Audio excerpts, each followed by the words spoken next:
Dramma a Pederobba, esplode un camper parcheggiato in una zona isolata, all'interno un 66enne che ha riportato gravissime ustioni, non si esclude il gesto estremo, i vigili del fuoco riescono a evitare lo scoppio di 3 bombole GPL. Bandito armato di pistola fa irruzione in un hotel di Jesolo, ferisce il titolare con il calcio del revolver e si fa aprire la cassaforte con 20.000 euro.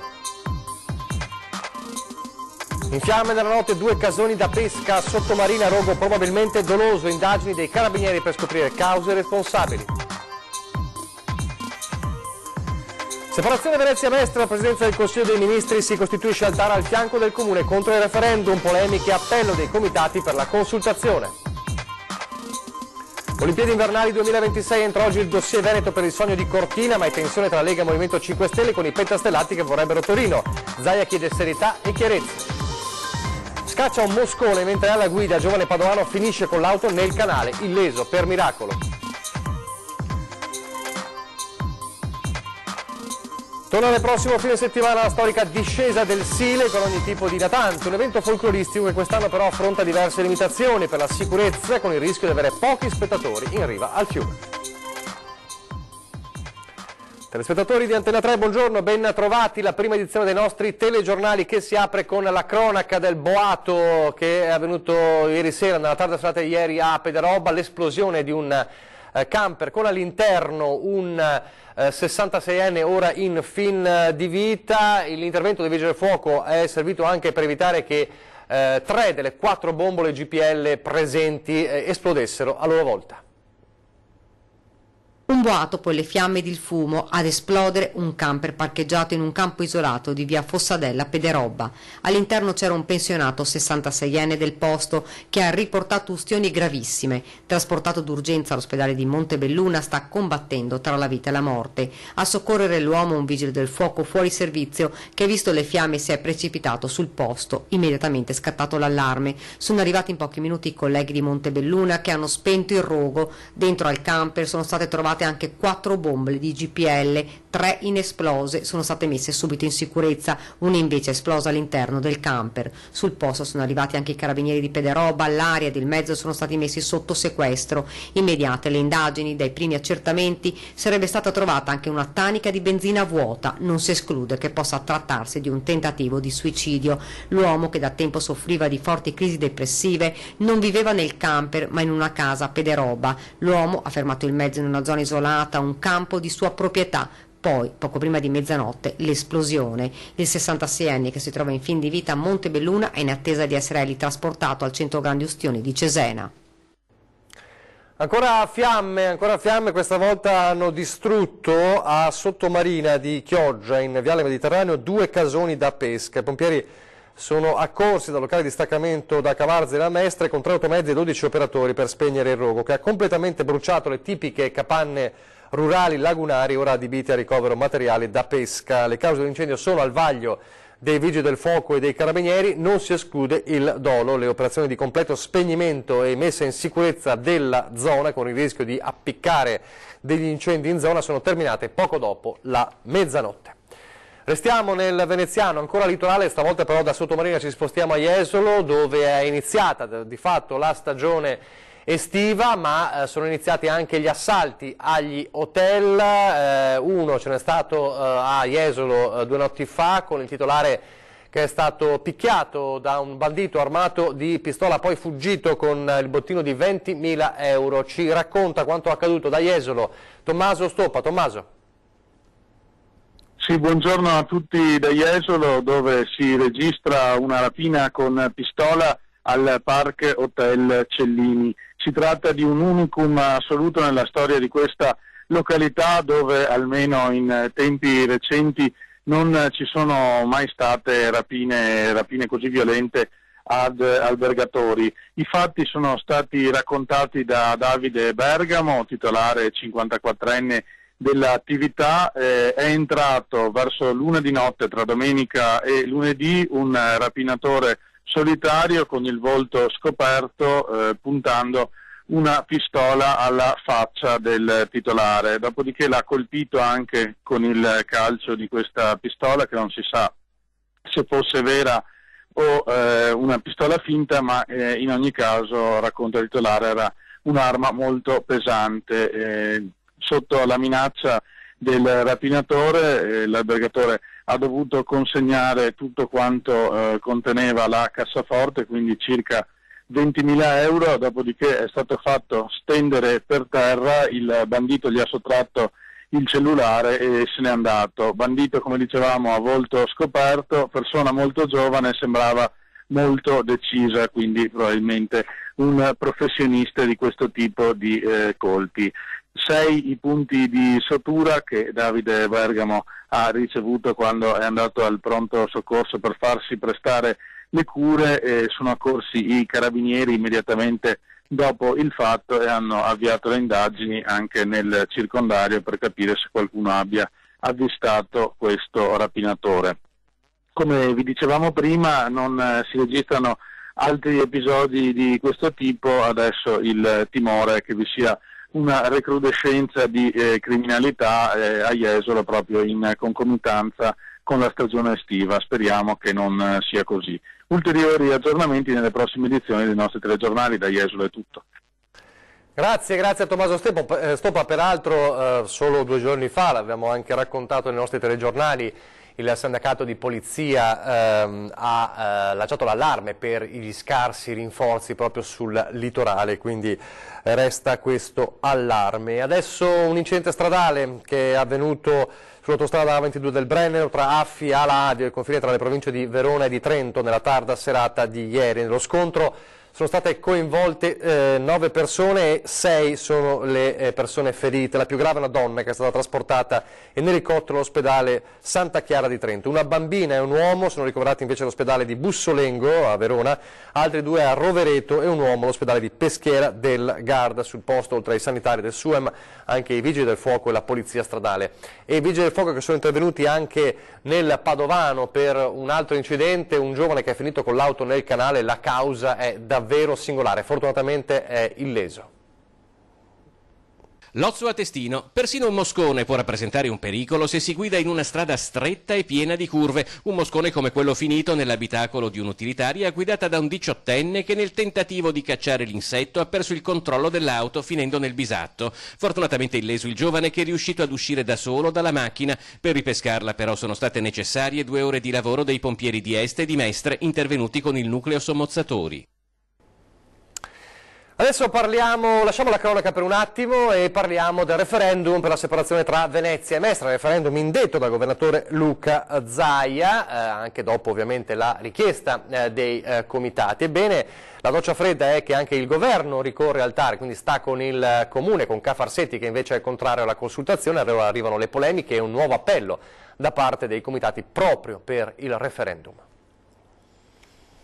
Non solo l'attuale governo non ha ancora ritirato il ricorso contro la Regione per l'indizione del referendum sulla separazione del 30 settembre, ma ora la Presidenza del Consiglio dei Ministri si è anche costituita al TAR al fianco del Comune contro la consultazione. La denuncia arriva da Stefano Chiaromanni, storico animatore dei comitati referendari, che ricorda la promessa elettorale di Matteo Salvini di rimuovere ogni ostacolo al voto in autunno. Evidentemente, accusa l'avvocato Mestrino, ci sono interessi superiori perfino al governo che vogliono impedire ai cittadini di esprimersi. Interessi denunciati anche dall'ex candidato sindaco Gianangelo Bellati nel presentare il neonato Movimento Venezia Autonoma, ultimo arrivo nella sempre vivace galassia separatista. Fino a poco tempo fa era soprattutto il centrodestra, no? Che voleva creare i 2 comuni. Poi appena ha preso il potere ha cambiato idea. E prima magari era il centrosinistra che invece non voleva creare i 2 comuni. Oggi noi speriamo invece che cambi idea.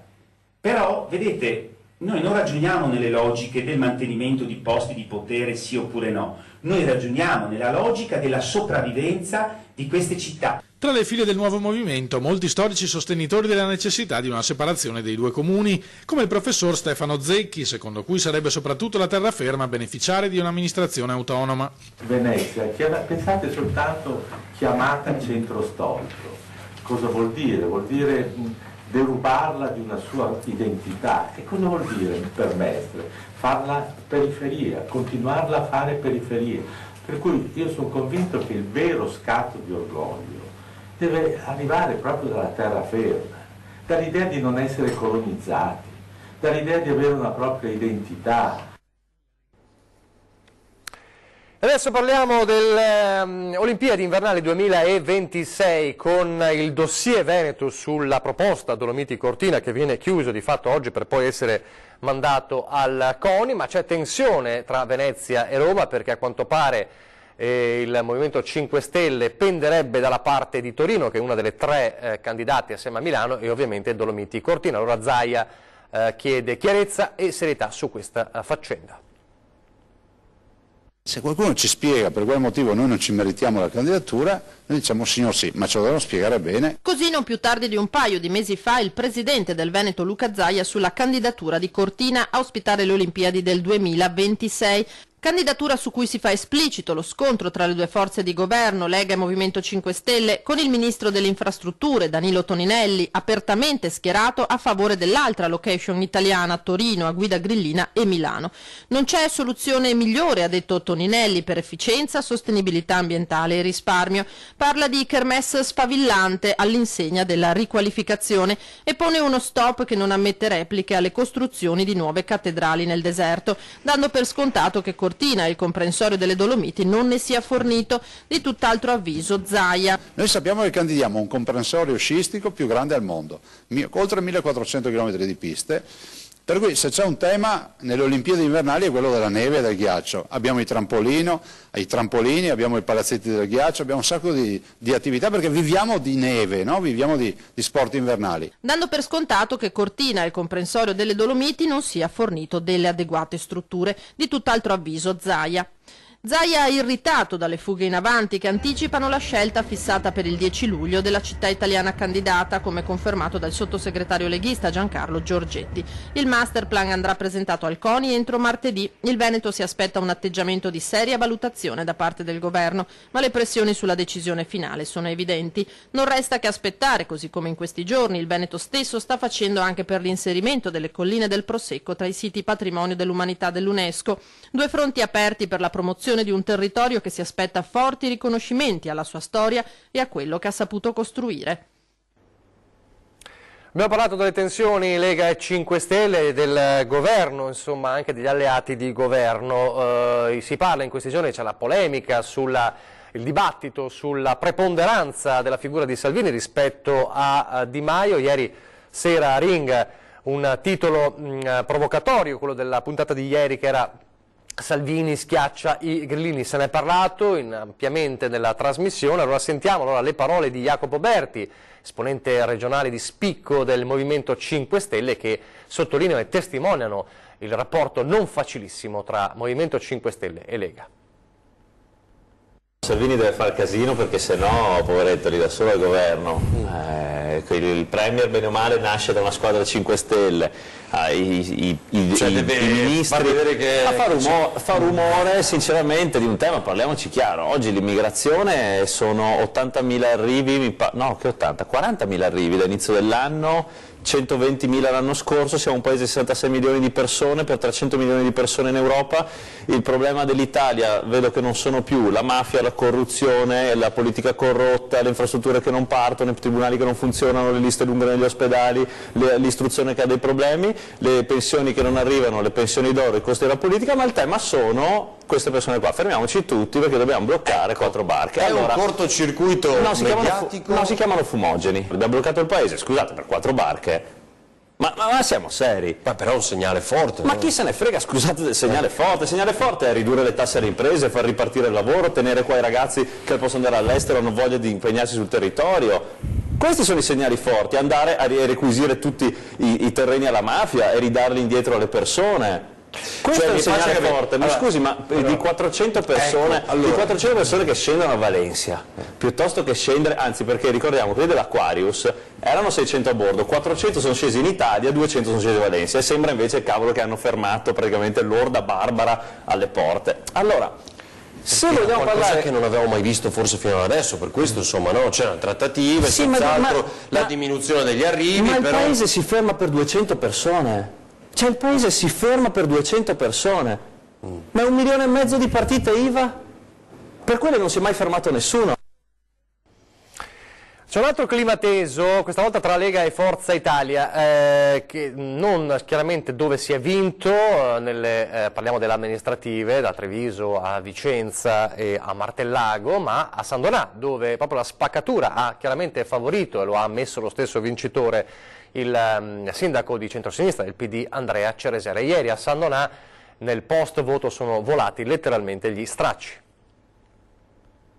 Le tensioni di una lunga campagna elettorale esplodono all'indomani della sconfitta della candidata leghista Francesca Pilla e di tutto il centrodestra, che per la farmacista ha un solo responsabile, il candidato di Forza Italia Oliviero Leo, contro cui vengono pronunciate parole pesantissime. Per un uomo del Sud, è un uomo che si dichiara un uomo d'onore, un uomo d'armi, che è stato responsabile della vittoria del centro-sinistra nel 2013, che anche quest'anno è stato responsabile della vittoria nuovamente del centro-sinistra. Io dico soltanto che deve prendersi le proprie responsabilità e decidere una volta per sempre di andarsene a casa. Forza Italia al primo turno ha portato a casa il 3,31% e ciò nonostante Leo pretendeva di dettare condizioni sulla maggioranza, ricostruisce Pilla. Dopo essersi alleato una prima volta con Ceresera è stato di nuovo responsabile della vittoria del centrosinistra. San Donà è storicamente di centrodestra, quindi San Donà si ritrova con un governo di centrosinistra che fino ad ora, secondo me, ha tenuto la città sopita e addormentata. Bene, il centrodestra prenderà le proprie responsabilità su tutto il fronte, soprattutto quello che non ci ha aiutato in tutti questi mesi, che si è opposto e che ieri ha detto andate al mare. Quindi un uomo così, secondo me, deve solo togliersi dalla faccia di San Donà. Diametralmente opposta all'interpretazione di Leo, che imputa la vittoria di Ceresera all'impreparazione di Pilla e del leader locale del Carroccio, il vicegovernatore Gianluca Forcolin. Il giorno dopo le elezioni sono andato a casa della dottoressa Pilla per fargli gli auguri e per parlare del proseguio. Gli ho chiesto l'apparentamento, ma lei non sapeva cosa fosse l'apparentamento e chiedeva aiuto agli altri. Dopodiché gli hanno spiegato cos'era, quindi anche lì quello che criticavo a questa candidata era un'impreparazione ad assumere un ruolo così importante. La differenza nei risultati della Lega tra il Veneto orientale e il resto d'Italia, attacca Leo, si può spiegare solo con il complesso di inferiorità di qualche politico che invece di lavorare assieme pensa di dover distruggere la forza complementare di centrodestra. In tutta Italia, anche nelle regioni rosse, ha vinto. Qui a San Donà, a Eraclea, a San Stino, la presenza del vicegovernatore ragionier Forcolin permette che non si vinca. La colpa è sua, se ne faccia una ragione, lui è stato bocciato dal centrodestra in questo tipo di atteggiamento, speriamo che qualcuno provveda per riorganizzare le forze di centrodestra. A San Donà ha vinto il centrosinistra, ha vinto il Partito Democratico, ma è stata l'unica vera vittoria di questa tornata amministrativa, almeno in Veneto. Poi sappiamo anche a livello nazionale lo schiaffo che c'è stato dei ballottaggi anche in Toscana. Allora, se c'è un PD nazionale che è alla resa dei conti e cerca una nuova identità, il Partito Democratico del Veneto cerca di riorganizzarsi e anche di smarcarsi dal nazionale, creando un coordinamento regionale. Vogliamo interpretare i sentimenti dei veneti più profondi, però in un clima di apertura, di inclusione e non esclusione, e quindi cercando di portare avanti un racconto ai veneti, che è diverso da uno slogan dato in pancia ai veneti. Noi dobbiamo ritornare a essere nazional-popolari per distinguerci dai nazional-populisti. Il PD Veneto riparte dall'essere ancora più veneto. Nella sede regionale di Padova annuncia un nuovo coordinamento che terrà costantemente in contatto il partito con gli eletti veneti sia a livello locale che nazionale. I parlamentari mi hanno dato questo incarico di coordinare il gruppo e quindi su questo noi faremo delle riunioni periodiche con il segretario, con il capogruppo in regione Fracasso e con i nostri amministratori. Nella scorsa legislatura sono stati commessi diversi errori, ammettono nel PD, sostenendo anche come però nel 2011 il Paese fosse molto più in crisi e in complesso l'attività di 5 anni di governo sia stata positiva. I governi del PD hanno consentito di uscire dal baratro, hanno messo in sicurezza il bilancio del Paese e hanno consentito l'inizio della crescita. Questo non vuol dire che errori non siano stati compiuti e che tutto sia risolto. Abbiamo però deciso di ripartire dal Veneto e dall'attività parlamentare del Veneto, creando una squadra, un team che lavorerà unito grazie anche a quegli incarichi che siamo riusciti a ottenere come parlamentari veneti. Dunque si riparte dal Veneto, mantenendo richieste ed esigenze venete al centro dell'agenda di un partito che intende dialogare col territorio accentuando la propria identità e le proprie specificità a livello locale. In questi anni, se le imprese anche sono cresciute, ma non tutte, certamente i lavoratori non hanno visto grandi differenze nelle loro buste paga. Adesso una brevissima pausa pubblicitaria.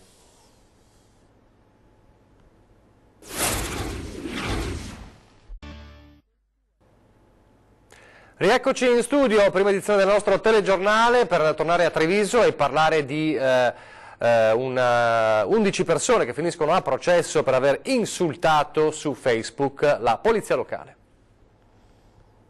Offendere i vigili urbani sui social network può costare caro, lo sanno bene le 11 persone che nel marzo 2016 avevano ricoperto di insulti la polizia locale e ora dovranno affrontare un processo. A scatenare i volgari commenti era stata una foto che ritraeva un'auto dei vigili parcheggiata su quello che all'apparenza sembrava un posto riservato ai disabili in zona Santa Maria del Rovere a Treviso. I vigili si sono sentiti denigrati, gli epiteti più gentili infatti erano stati cialtroni e pagliacci. Secondo alcuni le forze dell'ordine erano impegnate in una pausa caffè, mentre invece erano in servizio per regolare il traffico dopo un incidente.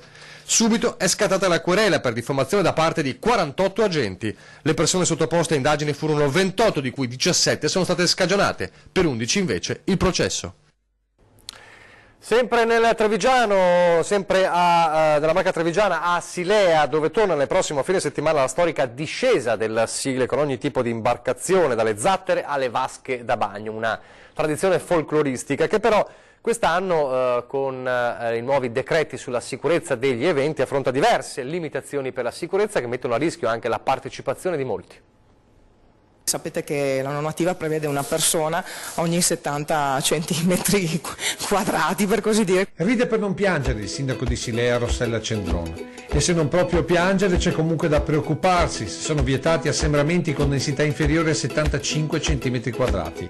E se a Paese con queste normative sulla sicurezza alla fine hanno deciso di rimettere la carne in frigo e annullare la sagra locale, domenica prossima lungo il Sile si rischia una situazione simile con poca gente autorizzata a seguire la storica discesa folcloristica delle vasche da bagno. Quello che rischiamo per correre dietro alla burocrazia, alla normativa e agli adempimenti, rischiamo di perdere il senso di queste manifestazioni. Così rischia, se non proprio di finire in soffitta, anzi pardon, di affondare uno degli appuntamenti dell'estate a Treviso, con le 1000 follie che hanno caratterizzato decine di edizioni e di generazioni. Grazie al decreto Gabrielli appunto c'è una rinserrata sulla sicurezza anche degli eventi locali e anche sulla discesa folcloristica, e quindi ci saranno forme di controllo delle presenze più serrate, con la presenza di circa una ventina di vigilantes lungo il percorso della discesa folcloristica, la presenza di almeno 3 medici e di almeno 3 imbarcazioni con i vigili sommozzatori che potranno intervenire al momento del bisogno. E come la mettiamo con le pistole ad acqua, i gavettoni alle autorità, soprattutto se in quota rosa, e le altre goliardate di questa nostra Treviso gioiosa, tutte contenute, anche se più di qualcuno dice umiliate. Ma è la nostra storia, e allora proprio dai sindaci parte l'iniziativa di rivedere le norme, almeno per manifestazioni come queste, ma intanto per domenica, come dice il sindaco. Sappiate che siete monitorati.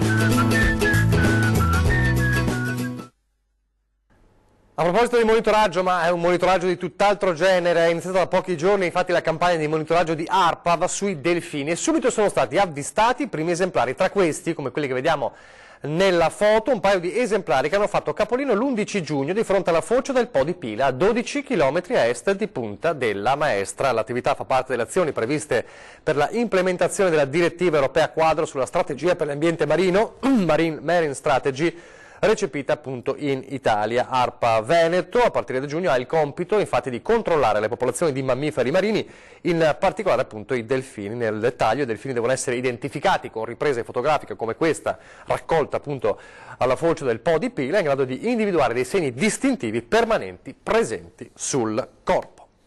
Siamo in chiusura, vi ricordo le 13, fra pochissimo, oggi è martedì e quindi si parla di salute, un appuntamento importante e interessante. Parliamo di malattie rare, è nato un nuovo centro a Treviso, ne parliamo con il professore Carlo Agostini, direttore di medicina interna dell'ospedale Cafoncello di Treviso. Chiamate in diretta domande sulla pagina Facebook per parlare di malattie rare. E poi questa sera torna 20:10, quindi torna l'attualità anche sulla politica. È davvero tutto, vi lascio alle previsioni del tempo. Grazie per averci seguito e arrivederci.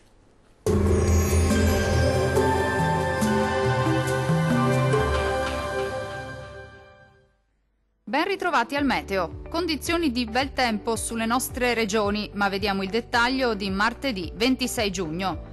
Sul Veneto tanto sole, il cielo si presenterà del tutto sereno su tutti i settori, specie al mattino. Dal pomeriggio possibili locali addensamenti sulle aree montuose, ma senza ulteriori conseguenze. Non sono infatti attese precipitazioni. Temperature minime tra 11 e 16 gradi. Valori massimi compresi invece tra 23 e 27 gradi circa. Non cambia di molto la previsione sul Friuli Venezia Giulia. Sulla nostra regione infatti sarà una bella giornata di sole. Su tutti i settori il cielo si presenterà sereno nella prima parte della giornata, al più con poche nubi sparse dal pomeriggio. Le temperature minime saranno comprese tra 12 e 14 gradi. Le massime invece oscilleranno tra 25 e 27 gradi circa.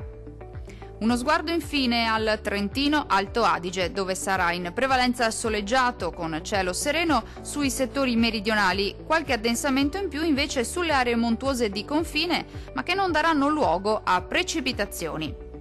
Le temperature minime saranno comprese tra 9 e 11 gradi. Le massime oscilleranno invece tra 25 e 29 gradi circa. Dal meteo di Antenna 3 per ora è tutto. Arrivederci al prossimo aggiornamento.